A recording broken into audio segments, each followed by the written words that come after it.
Buenos días a todos y todas, ya estamos aquí en Confianza y bueno, quiero hacer un breve momento para explicarles algo que va a pasar el día de hoy en el Tribunal Electoral, que creo que tenemos que tener todos la vista el día de hoy ahí, y es que el Consejo General del Tribunal Electoral piensa echar para atrás el acuerdo que se dio en el INE, que hemos estado platicando sobre que sean postuladas 5 mujeres a las 9 gubernaturas que se van a disputar en el 2024, y bueno, lo que quiere hacer el Tribunal Electoral es que ya no sean 5 mujeres como piso, sino que sean solamente 4, lo cual permite que los partidos claramente puedan postular hasta 9 mujeres en la gubernatura, pero tengan un mínimo solamente de 4. Esto pues me parece lamentable. Viene a la par de pues que el único partido que impugnó este acuerdo fue Movimiento Ciudadano, y pues lo que va a resolver el Tribunal Electoral el día de hoy puede ser un gran aliciente o no para la paridad en México. Creo que algo que hemos platicado mucho aquí es que pues sí, está muy padre denunciar violencias de género, está muy padre poner cursos, pero si son las mismas estructuras políticas, si son los mismos partidos políticos, si son los mismos institutos y el mismo tribunal los que ponen freno a la paridad, creo que pues sí estamos muy jodidas todas las mujeres que queremos participar en política o solamente que queremos votar a otras mujeres. Ahí se los dejo, por favor, vamos a poner un ojo. Creo que lo que haga el Tribunal Electoral hoy va a ser un precedente importantísimo. Recordemos que van a ser 20,000 cargos los que se van a jugar en el 2024. Entonces no es menor que este acuerdo de paridad que pues señaló el INE, que hablaba de alternancia, de competitividad, pues se eche para atrás. Ahí se los dejo sobre la mesa y esperemos seguirles dando más información en unos momentos. Quédate con nosotros aquí en Confianza con la Mala.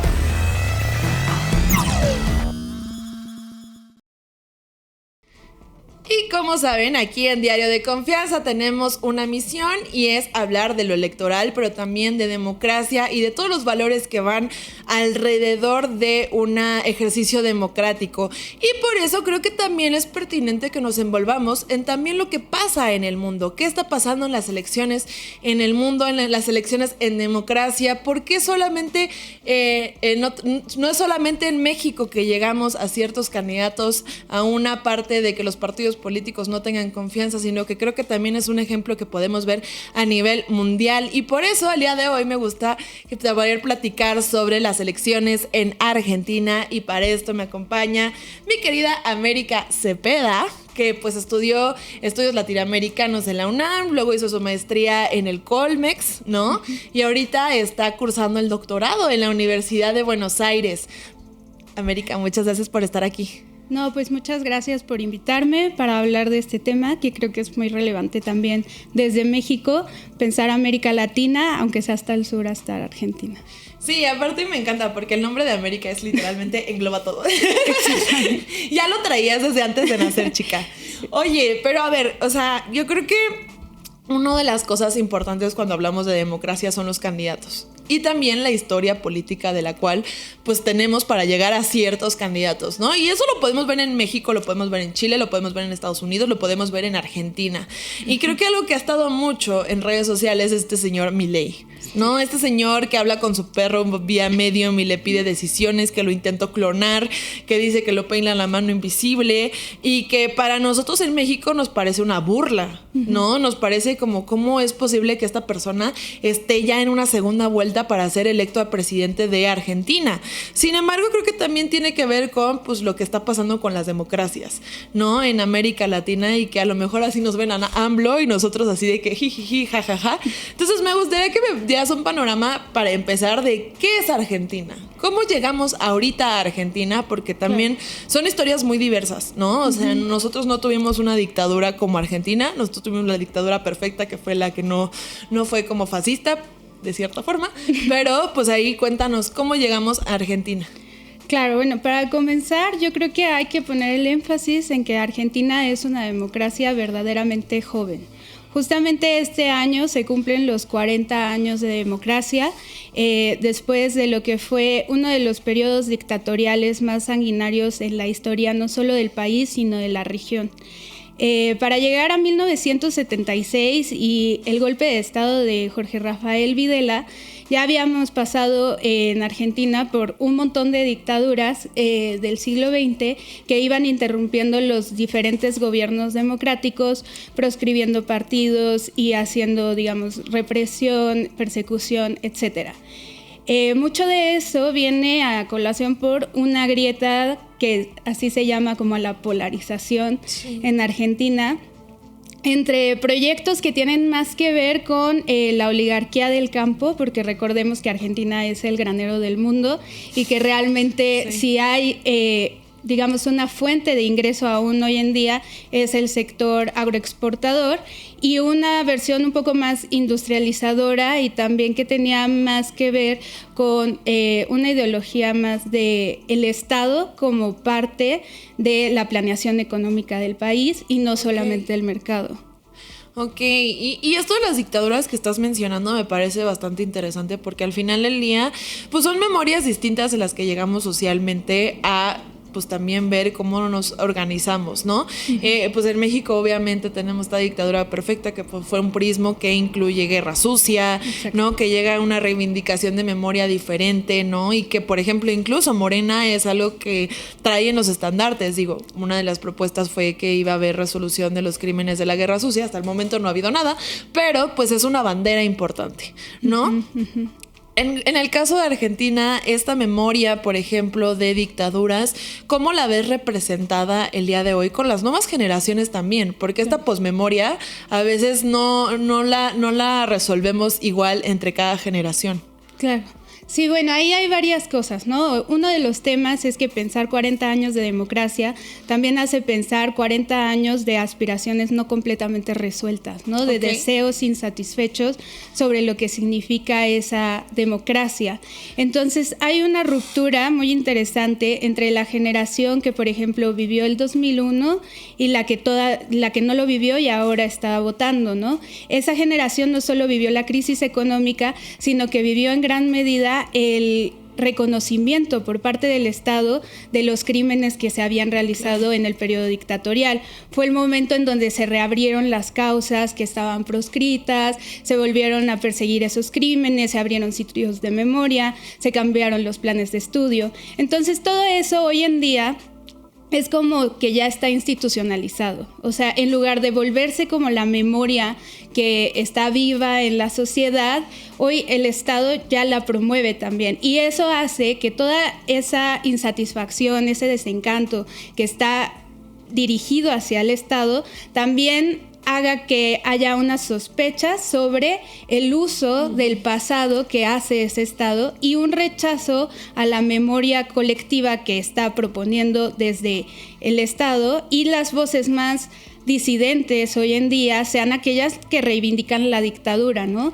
Es que justo es eso, yo quiero ver cómo llegamos a eso, porque al final del día, pues América Latina, si algo se ha distinguido, es por ejemplo igual en estudios latinoamericanos, ahora que falleció Dussel, es pues toda esta teoría marxista, teoría de la liberación, luchas de izquierda. Creo que pues si nos vamos a ver todo la parte del continente de América Latina, pues siempre tenemos una fuerte parte de izquierda dentro de la política. ¿Cómo llegamos ahora entonces a querer poner a un señor que habla de la mano invisible, que quiere desaparecer Estado, que quiere, o sea, que aparte se define como anarcocapitalista, todo lo derecha, como que todo lo feo que hay en un vato, así lo ponemos en una persona? ¿Cómo llega esto? ¿De qué forma se ha constituido también la izquierda en Argentina para que en este momento digan, sí, Milei es una opción? Ok, bueno, mira, para empezar, uno de los principales choques culturales que tuve cuando empecé a estudiar Argentina es que en Argentina no hay una división de izquierda y derecha como nosotros la conocemos. O sea, si bien hay grupos y partidos socialistas y trotskistas, en realidad lo que nosotros entenderíamos un poco más hacia la izquierda estuvo englobado en el peronismo, pero el peronismo no es de izquierda necesariamente. El peronismo es una ideología que abarca tanto izquierda como derecha, que lo que sí pugna es por una industrialización del país y una nacionalización de la mayor parte de la industria y de la infraestructura nacional, con miras a que haya una mayor injerencia del Estado y una regulación que pueda hacer que la economía se diversifique, ¿no? Entonces, digamos que ese sería como el ala más progresista en ese sentido, porque si bien existen los partidos socialistas, en esta elección, por ejemplo, el Partido Socialista solo, el Frente de Izquierda de Trabajadores, que es, digamos, liderado por Miriam Bregman, solo logró el 3% de los votos. Entonces, en realidad nunca ha sido como una fuerza política de gran envergadura, lo que sí ha sido el peronismo desde 1946. Entonces, digamos que esa es una primera diferenciación. Después, en lo que tiene que ver con la derecha y por qué encontramos como estos discursos tan altisonantes y tan extremos hoy en día, creo que tiene que ver también con un hartazgo de la política tradicional. O sea, no es tanto que ideológicamente la gente vote a Milei porque es anarcocapitalista. Para empezar, creo que ellos no le creen en sus propuestas. O sea, muchas veces como que es, bueno, yo lo voy a votar, pero no va a hacer nada de lo que dice, o sea, no se trata de eso, pero es votar a la diferencia, ¿no? Okay. Es votar algo que sea anti-establishment. Milei llega con un discurso anticasta política, que de lo que se trata es, según el discurso, porque después ya veremos que ahora está haciendo completamente lo contrario, de desechar a todos los políticos de carrera, o sea, todos los que se han dedicado a la política desde sus inicios y presentarse como un outsider, que eso es algo muy común en todas las derechas que hemos visto últimamente, que puede liderar el país desde otra perspectiva no contaminada por la política. Ok, y ahorita el contexto en Argentina, por lo que nos llega a México, más allá del electoral, es que al menos hay una crisis económica bastante fuerte, ¿no? Entonces, creo que uno de los candidatos que está en contra de Milei, pues es Massa, ¿no? Ajá. Y que pues al final del día fue ministro de Economía, ¿no? Dentro de pues este gobierno que ahorita tiene la inflación brutal y que están viendo hasta la dolarización de la economía argentina en algún punto. ¿Cómo podrías explicar estos últimos 3 años de gobierno? Por ejemplo, como para que también a una postura cercana, digamos, vamos a votar anti-establishment. Sí, claro, eso es súper interesante porque Javier Milei en realidad, o sea, conforma La Libertad Avanza, que es su espacio político del cual es candidato, hace tan solo 2 años, ¿no? Entonces estamos viendo el crecimiento de su figura de manera exponencial y realmente eso tiene que ver con un montón de factores, ¿no? En principio, Javier Milei se hizo famoso desde la pandemia por redes sociales, ¿no? Entonces también era un momento en el que el mundo estaba desesperado, todos estábamos aislados en nuestras casas y lo que teníamos más a la mano era nuestra propia cámara de eco, ¿no? Que es nuestro celular, nuestras redes sociales, etcétera. Entonces, en Argentina fue particularmente difícil la cuestión de la pandemia y sobre todo en Buenos Aires, porque las restricciones a las salidas fueron mucho más estrictas que, por ejemplo, lo que tuvimos aquí en México. Entonces eso hizo también que la gente tuviera muchísimas más inconformidades y también tuviera muchísimas más enojos, ¿no? También hubo una cuestión en el reparto de las vacunas, en cómo llegaron, en quiénes se las pusieron primero, que hizo que se viera muy de manifiesto que la gente que estaba en el poder también estaba haciendo un uso irresponsable de los servicios del Estado y que también eso vino en detrimento de la imagen pública de Alberto Fernández y que además, digamos que hubo una gran ruptura entre Alberto Fernández y Cristina Fernández de Kirchner, la vicepresidenta, por el acuerdo con el Fondo Monetario Internacional, ¿no? Recordemos que Mauricio Macri el expresidente de Argentina, tomó la deuda más grande que ha dado el Fondo Monetario Internacional en toda su existencia, ¿no? Estamos hablando de miles de millones de dólares que tienen endeudado a Argentina. El manejo de eso tiene unas consecuencias bastante complicadas, ¿no? Porque por un lado hay que seguir emitiendo los dólares para pagarle al fondo sin que haya una productividad que realmente te llene las reservas de dólares para que tú continúes emitiendo. Por otro lado tienes a la gente que ahorra en dólares, ¿no? Entonces la inflación fue subiendo y subiendo y subiendo mientras el país estaba económicamente parado. Luego pasamos de la pandemia y sigue la inflación, se sigue complicando, el gobierno está dividido porque digamos que todo el sector kirchnerista del gobierno, porque el peronismo ahora se compone principalmente entre el kirchnerismo y el peronismo, también ahí ha habido como un recambio ideológico, pues no estaba de acuerdo en cómo se iba a hacer el esquema de pagos.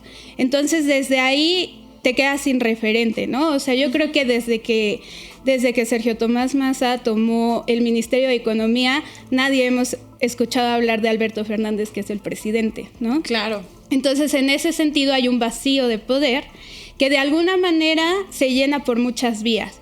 Y una de las vías por la que se llena es por esta idea de que otro tipo de política es posible, digamos, un tipo de política en la que el Estado no esté, en el que el mercado sea todo lo que regula las relaciones sociales, incluida la venta de niños, venta de órganos, sí, etcétera.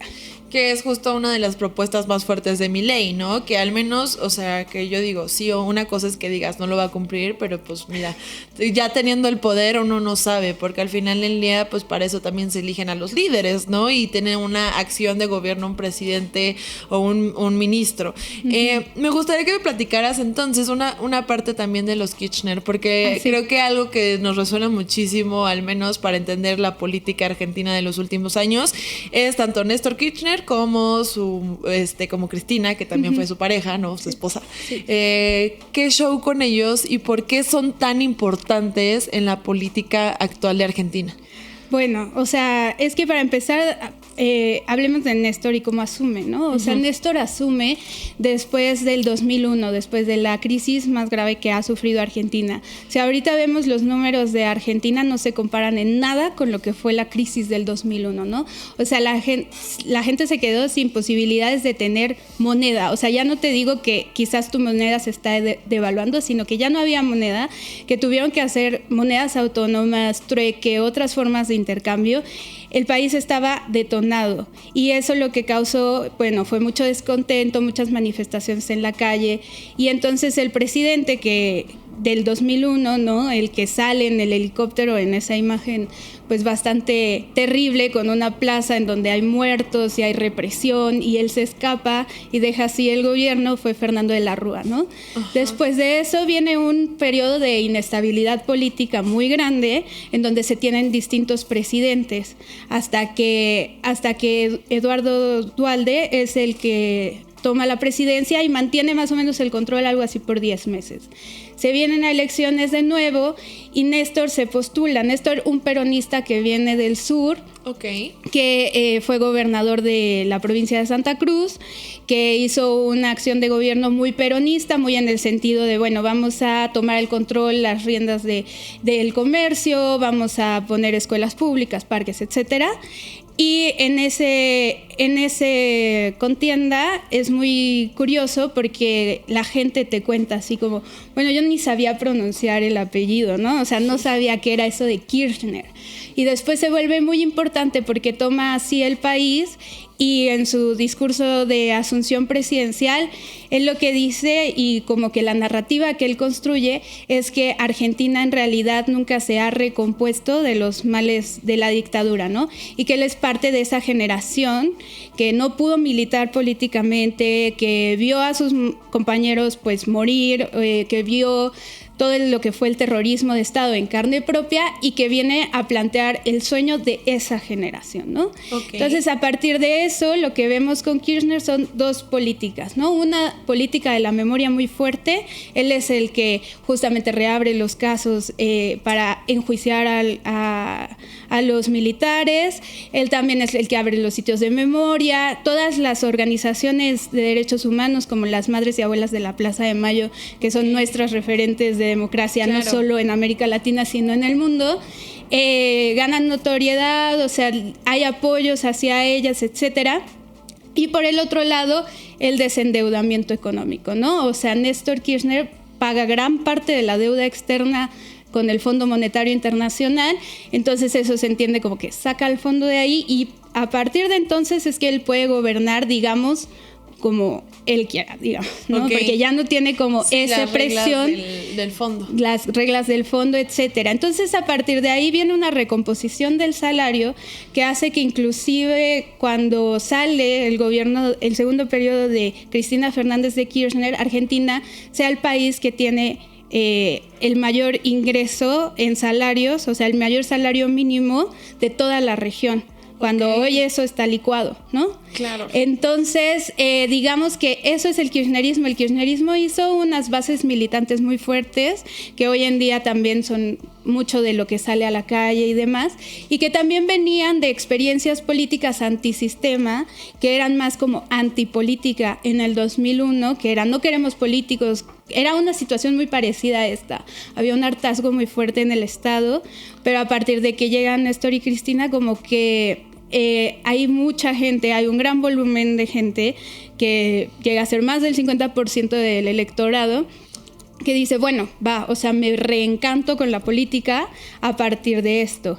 Claro que para el final del segundo periodo de Cristina, la crisis de las commodities, ¿no? O sea, justamente el hecho de que ya todas las materias primas no valieran lo mismo que valieron en esos años, que fue el repunte, que fue cuando vimos que también muchas economías, exactamente, que fue un milagro, básicamente. Sí, literalmente el milagro de Argentina. Exactamente, el milagro del cono sur, podemos decir, que hizo que se recompusieran, empezó a desacelerarse, porque se iba a desacelerar, porque era un boom, y de ahí lo que se tenía que hacer era un reajuste de industrialización, ¿no? Lo que siempre se ha postergado en Argentina, básicamente. Y que ahorita podría ser una propuesta o no de campaña. Sí lo es, o sea, sí lo es. Lo que pasa es que justamente es la propuesta de Sergio Tomás Massa, pero el problema es la credibilidad de esa propuesta en una situación en donde tenemos un 150% de inflación y donde la gente ya había votado por Alberto Fernández, digamos, creyendo que a partir de la guía de Cristina Fernández de Kirchner iba a poder realmente llevar eso a cabo, ¿no? Lo que encontramos es que, pues no, o sea, los poderes reales, digamos, o sea, el campo, por ejemplo, que hubo un conflicto muy fuerte en 2008 y que a partir de ahí se vuelve una relación muy tensa, se vuelve a polarizar la sociedad como estaba en 1955 cuando derrocan a Perón. A ver, y tengo una duda porque obviamente aquí sabemos mucho nuestra división de poderes, sabemos que le pegan a la ministra Norma Piña, pero sabemos que está como el legislativo, el judicial y el ejecutivo. ¿Qué pasaría si llega Milei? ¿Tú cómo ves la composición? O sea, hay elecciones también en los congresos. O sea, si ya llega Milei con todas estas propuestas, ¿hay algún sistema de contrapesos? ¿Hay algo que permita que pues esto se le atore? Como pues AMLO se le ha atorado todas sus reformas por esta parte de pues que han sido bateadas por la Suprema Corte de Justicia. ¿Qué pasaría en el caso de Milei? Sí, yo creo que además esa es una lectura que tienen muchos argentinos que votan a Milei, que dicen, bueno, a lo mejor ni siquiera es que él solito se modera en el discurso, que lo ha estado haciendo a su manera, sino que más bien van a ser el contrapeso de los poderes, lo que va a permitir que no lleve a cabo todas las prácticas que quiere implementar, ¿no? Entonces, en ese sentido, en estas elecciones de primera vuelta ya quedó definido el Congreso, que se vota por tercios, y ahora la verdad es que el avance que tuvo La Libertad Avanza fue bastante. No llega a ser una mayoría, por supuesto, pero sí llega a ser un buen tercio de los escaños elegidos en esta primera vuelta, lo cual habla de que con algunos pactos políticos podría seguir adelante algunas de las propuestas que quiere hacer. En realidad, muchas de sus propuestas son inviables ya no solo porque se frenen con los otros poderes, sino porque en definitiva no se pueden llevar a cabo. O sea, por ejemplo, la dolarización es una propuesta que es inviable en un país en donde no hay dólares, ¿no? Sí, claro. Principalmente ese es el problema, ¿no? O sea, a lo que le tira Milei es que a los argentinos saquen sus ahorros en dólares y empiecen a usar eso para comprar un café, ¿no? O sea, que se licúen los ahorros en el día a día, que esté todo dolarizado. Y bueno, se va a encarecer mucho Argentina. Pero bueno, hablando otra vez de esto de los poderes, digamos que lo que tiene que ver con el Poder Judicial, han sido años en donde se ha tratado de hacer una reforma al Poder Judicial, porque también es cierto que o sea, que sí, que es un contrapeso fuerte, y también hay como una intención en Argentina de llevar al Poder Judicial también a un tipo de democratización, como se hizo en Bolivia, quizá. Eso está muy lejos de ocurrir, y si llegara Milei, no se sabe realmente como qué postura podría tomar el Poder Judicial, porque en algunas otras de las, digamos, de los hitos del Poder Judicial de estos años, como lo ha sido las causas abiertas a Cristina o la investigación del intento de magnicidio que ella sufrió, no se ha notado precisamente una imparcialidad del Poder Judicial. Entonces, realmente no sabemos cuáles son los intereses de ese Poder Judicial y cómo se podrían plegar a un esquema en donde Milei ya no va solo, sino que va acompañado de Mauricio Macri.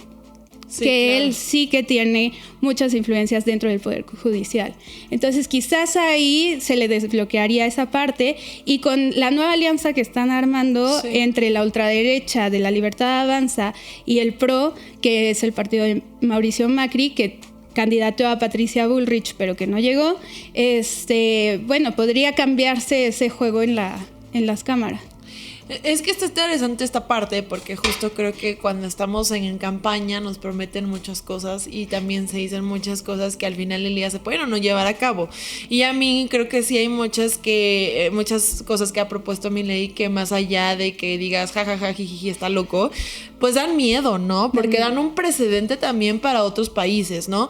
Esta parte de la venta de órganos, ¿no? Que tampoco es algo que tengamos muy regulado aquí en México. O sea, el tener un precedente y aparte en América Latina, pues sí es algo que nos debería de hacer voltear a toda la zona, ¿no? O sea, sobre todo este presidente que ha dicho que volteemos a ver América Latina, creo que deberíamos estar muy pendientes de esto.